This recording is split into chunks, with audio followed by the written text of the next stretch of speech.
Hello and welcome to The Contentious Life. I'm here, Sam, as always, and my lovely co-host is also Sam. You can hear him then. I think we're going to have an interesting discussion today, and I think that my particular issue, which I think is overrated, is going to cause a bit of a stir. But before we jump the gun, I think Sam's going to start us off with what he thinks is underrated. Yeah, and it could be a bit of a hot topic lately, but with the election, it's sort of a side issue related to that, and it's the good old NHS. The NHS, the NHS. Yeah, I think that's massively underrated, because people love to slag it off, don't they? People like to complain about the food and the standards of everything, and, apparently private is so much better, which is all good and everything, but I think the NHS is great, to be honest. It's like, it's nowhere near as bad as people say. I mean, it may not be as good as private, but then again, if you're going to pay for it, then fine. If you can, do. That way you don't deprive the people who can't afford private, the NHS, do you? Absolutely. Keep it for the people who need it. But for what it is, it's great. The staff are awesome. The food is actually quite good, to be honest. I'd heard all the horror stories about food of NHS when I went into hospital for my knee once. And I was expecting something really, really bad, but it was quite nice, to be honest. Yeah. And the nurses were great, and they were, more than free to... Every time that painkiller trolley went by, they were there, do you want some tramadol?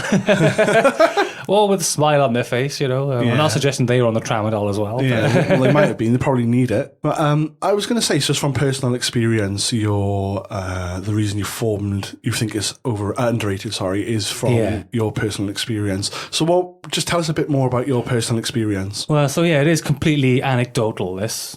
So other people might have worse experiences, but I don't know. My experience is that, apart from the wait in the A&E and the triage and all, which is an absolute nightmare, but, when you're going in there for a problem, which is no fault of your own, you got like 10 drunken dickheads with blood running down their face because they try to do something stupid or go into a fight or something. What can you do, eh? But, once I finally got in after an injury to my knee, it was great. The staff were amazing. Everyone was friendly.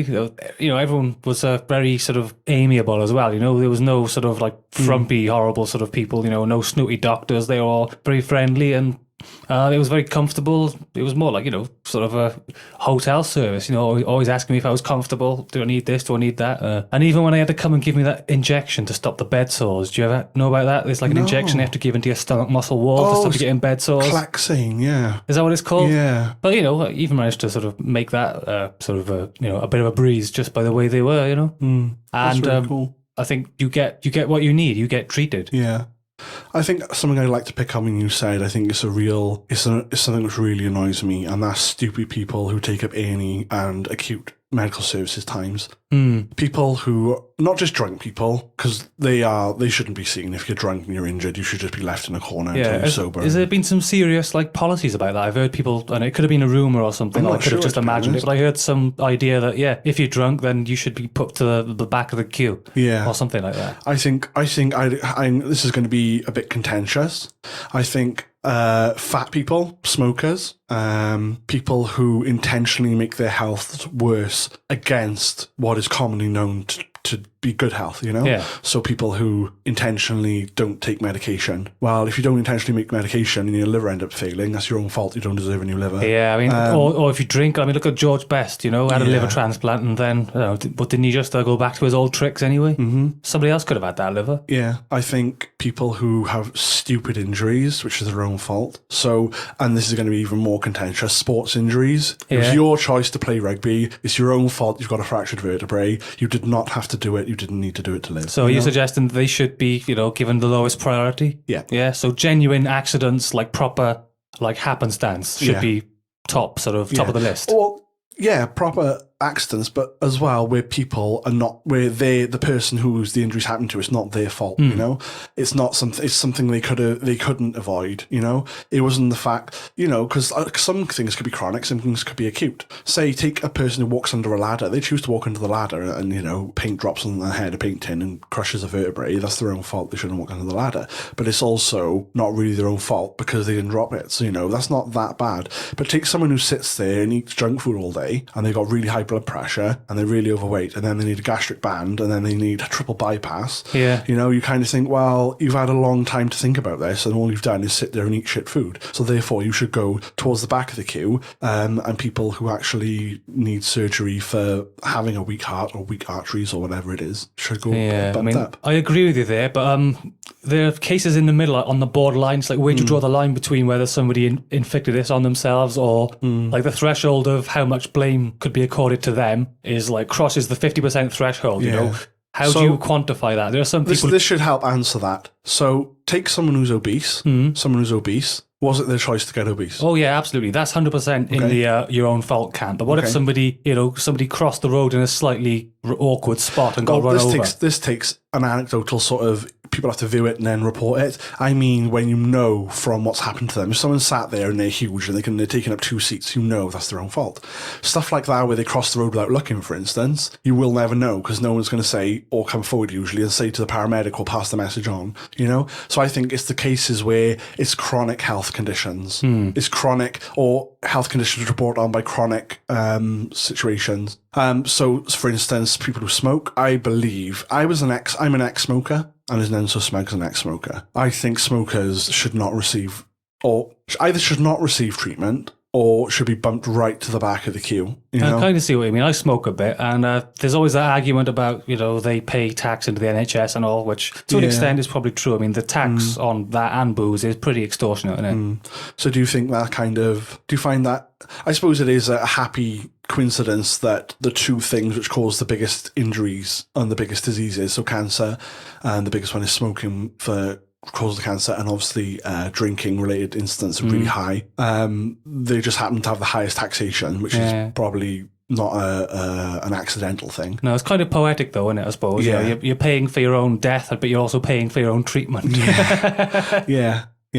There is an argument I've heard some hardcore smokers say, which is, without smokers, the NHS would take a big blow because the amount of taxation which is taken in from people buying cigarettes is quite a lot more. There's a surplus of cash left after you take out smoking-related treatment. So they actually fund a little bit more than they actually give out. So what do you think of that? Do you think? Well, I think that's just in a way, because it means that, they are funding their own death in a sense, but they're also sort of helping others, Other people could be benefiting from these extra surplus tax pounds to do with something completely unrelated to smoking, Yeah. So, and it also sort of cuts down the argument that you shouldn't have treatment if you've inflicted it yourself. It kind of it adds ammo to the opposite argument. Do you know what I mean? Yeah, that's exactly what you're saying. Because not only can smokers say they pay for their own treatment, they can say they pay for other people's. Yeah. They paying for some child with spina bifida to have whatever. Yeah, that's exactly what you're saying, yeah. And say if we take something which, in my mind, is cut and dry. Say if someone harms themselves because they're mentally ill, they've done that themselves, but they were unwell. How would you, if you were the doctor who had to make the decision whether they had treatment there and then or in the future, how would you approach it? And that's a good question. I suppose it doesn't have to be some sort of process where the person in question is declared legally incompetent or something. So they've been deemed legally not responsible for their own decisions. So presumably if they've got that certification or whatever they call it, then all bets are off. They can't help anything that happens to them through their actions or inactions or otherwise. And the reason I bring this up is because I had an interesting discussion which ran along these lines with an old friend of mine. And the discussion obviously turned around these usual roads of smokers and fat people. And he said, well, because he knows I suffer with depression. I've self-harmed in the past, which has taken me to A&E, and I've never taken an overdose or tried to take my own life, but I've been so bad I've gone to A&E because I'm so afraid I would. And he said, well, isn't that the same thing? You're choosing to take medication to overdose, or you're choosing to cut yourself so badly that you need to. Isn't that the ultimate sort of choosing to do something which totally didn't need to happen and could be prevented? And I just said to him, well, from my point of view, no, because it's part of an illness. The illness causes you to do it in the same way that having cancer causes you to grow a tumour, Instead of the symptom being a tumour, the symptom is suicidal behaviour or self-harm behaviour. But he couldn't see that. And this is where this murky ground, and when you mentioned earlier of there's, the 50-50 halfway mark of how stupid someone's got to be in order to treat them, there is always this murky area which people cannot see eye to eye on generally, which is why I think the NHS has a thing of first come, first serve.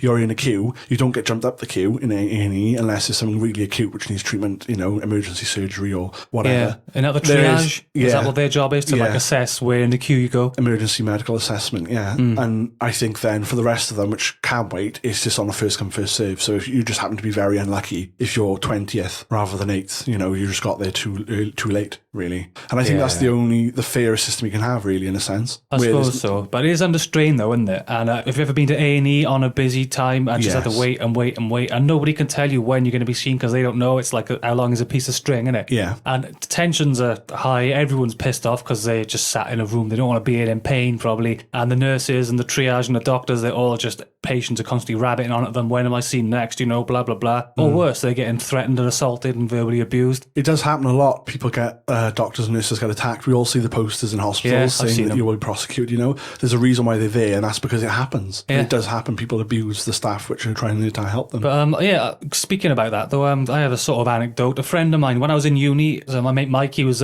from Manchester, and it was like his first week in Wales. Like, he'd just come down to, he'd been living in our shared student accommodation for a couple of days. We all went out on the town. Well, I think it was the union, maybe some of the local pubs too. But he came back and he started insisting that he'd been spiked. And, he knew that he'd never consciously taken any drugs or anything apart from a bit of beer or whatever. And he was just, he just started spinning and spinning. And then he just like hit the deck in our living room, just like proper slam into the ground. I call 999. They come and take him away. And they just think he's just another drunk student. And, we leave the ambulance, take him. We didn't go with him, foolishly. We probably should have. But he comes back the next day and it turns out he's been left in A&E in the waiting room all night. Like, the doctor just saw him and just said, let him sleep it off. And apparently he just slept it off there in that chair, like in his chair in the waiting room, and just left him to it. Because I think they just thought, it's like freshers season, just another drunken student dickhead. And I don't think he was even admitted or even like seen on a bed. They let him just sit there in the waiting room, like slumped in a chair, and then he had to get a taxi back to the house the next day. That's awful. Yeah. So that's another argument, really, why people using A&E for like drunken incidents and stuff is annoying, because people who go in there can be assumed to be or they're genuinely injured and they are drunk as well. Yeah, but it's not their own fault, and they assume it's because they're drunk, Or, for instance, you get spiked and they assume you took the drugs yourself, but you just had a bad reaction. I know, it's kind of like sort of like the boy who cried wolf syndrome. They've seen enough drunken idiots. They just assume anyone who's in there on a Friday night doing Freshers Week must be a drunken idiot. It's the boy who cried wolf by proxy, isn't it? So sort of because of other people and the way they are, it influences. Which is why, in my opinion, it should be that it's assessed a bit more on, how much you actually should deserve the treatment, because of, I think it's the only way you can really get people in to be seen who deserve to be seen, because there comes a point where two people need treatment, only one of them can have treatment. Which one do you choose, and on what basis? I know, it's like, well, how do you quantify it for one thing, and how do you make that decision in a timely, efficient fashion? Is it going to be like just adding another tier of bureaucracy to the whole proceeding? Yeah. Which might end up taking up more time than it was intended to save. Yeah, and also more complaints, more, as soon as you set up something new, there's going to be new complaints, new suggestions, new sort of situations arising from it. Teething problems. The new computer system designed to actually do it is going to go wrong. It's definitely going to go wrong. It will go wrong. It will crash, especially when you've got an emergency busload of people who've just smashed into a car on the M4 and they all need treatment. It will crash then, and you will be taking it with a pen and paper, old-fashioned style, maybe even with an abacus, people in, people out, One of those clickers like bouncers have in nightclub doorways, how many people have come in. Talking of bouncers, they need bouncers on some A&E doorways. I think that's a good idea. Yeah. Because I see a lot of people like sparking up fights and stuff who are drunk in A&E. I know, innit? I mean, it's like, you might be that kind of person, okay, if you're a bit of a thug, fine, but can you at least draw the line at a hospital? Yeah. Do people not even have self-awareness to just like realise where they are? Okay, I don't condone fighting in pubs or streets, but if you're going to fight, at least do it there. Why bring it to a hospital? That's a place of healing, Would you bring it to a church? Actually, yeah, that's a good point. I reckon people are much less likely to fight in a church than they are in a hospital, and it should be the other way around. It should be. Contentious button, beep. Yeah. Is religion more important than hospital?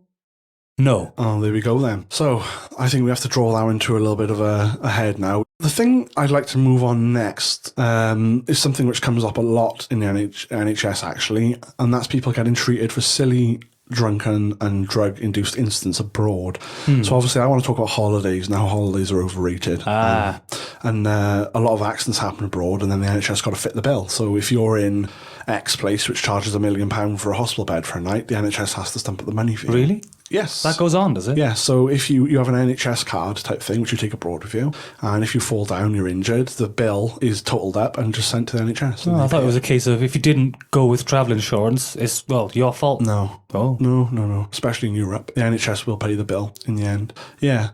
Holidays, Holidays. I think that the holidays themselves can be really good. You can have really amazing holidays where you can view new cultures, try new foods. But these holidays only exist hypothetically, in an ideal world where travelling is not an object. The kind of holidays which I really dislike are the ones which are essentially people's reason to get pissed for a week. The lads' holiday. So they go to Shagaloof or one of those other awful places which has got really dodgy, shitty restaurants. It's got cheap booze, €1 for a pint or whatever. And all it is all the worst parts of British culture put on an island and allowed to play out. And I think to aspire to want to do that, you've got to be not only a bit dull, but you've got to be a bit barbaric as well. I think the holidays, which kind of are a mix of both, I think can be quite good. Where you do get wrecked and you enjoy it, but then you do absorb some of the culture. I mean, you've got to let your hair down, haven't you? But that involves getting drunk, there's maybe. certain places which could just be bombed and got rid of because all they are is places where British people go typically to get drunk and fight and shag, and there's no real culture there.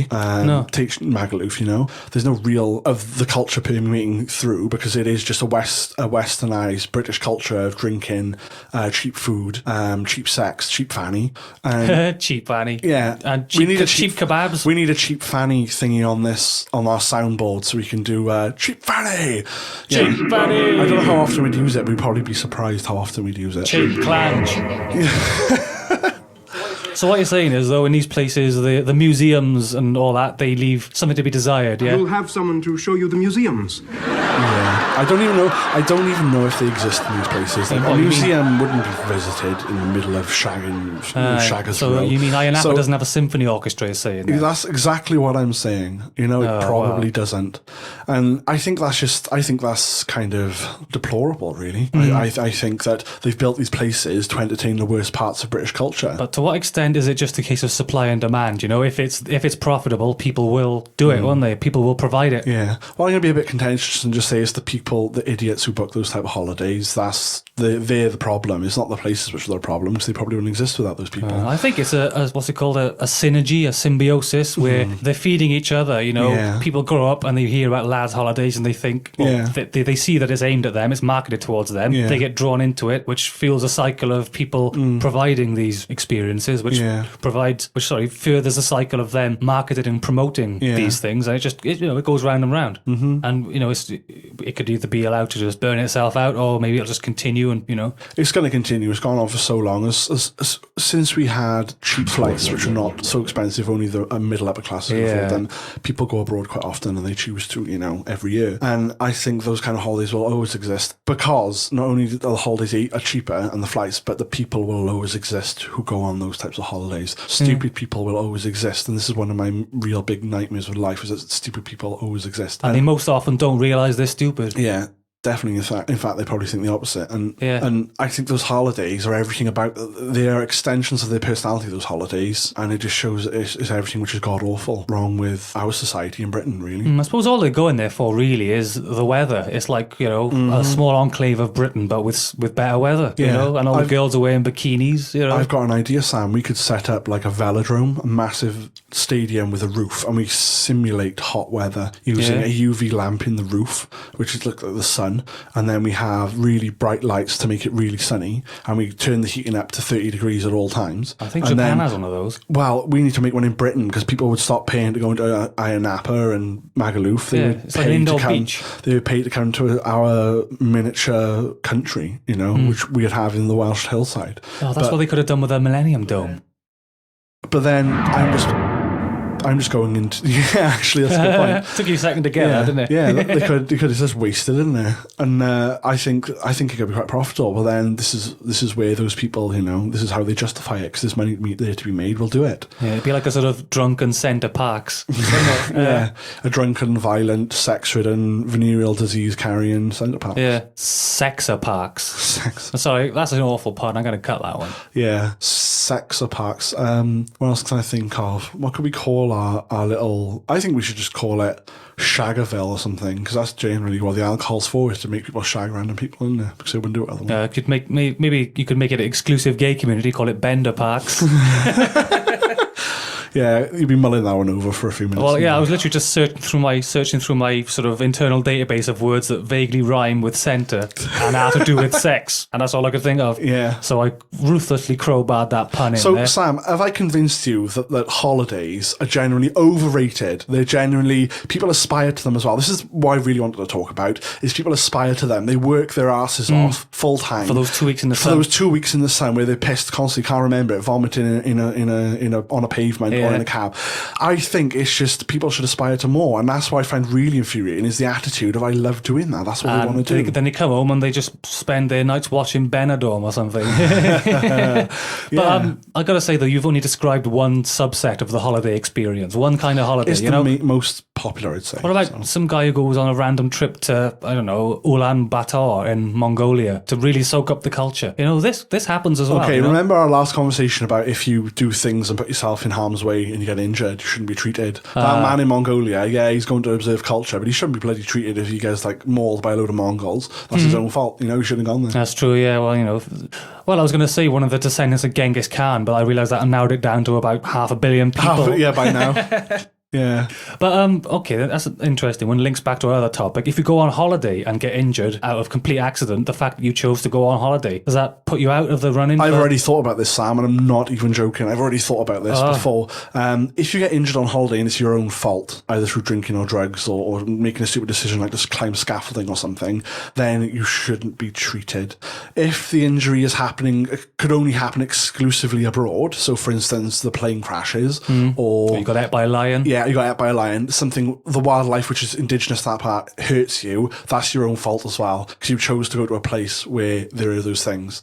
If you get injured accidentally, not through no fault of your own, no matter where in the world, the NHS should pick up the bill, I think, because they're not going to look out for you. What about a system where if you do something risky, then you sign a release form? So if you sign it, then you don't have to pay a small surcharge, but you don't get treated. But if you don't sign it, then you have to pay a small amount of money, and it's sort of it could be a stupidity insurance. Like you have to sign up for on holiday. You've got to have holiday insurance on certain places. So what if they made a stupidity insurance? So like, I'm going on a lad's 18 to 30 holiday. Right, you're going to sign a £1,000 insurance. Yeah, a signed risk to say that if you get injured or end up pregnant or whatever, then we will cover the bill, but you have to pay the insurance money first.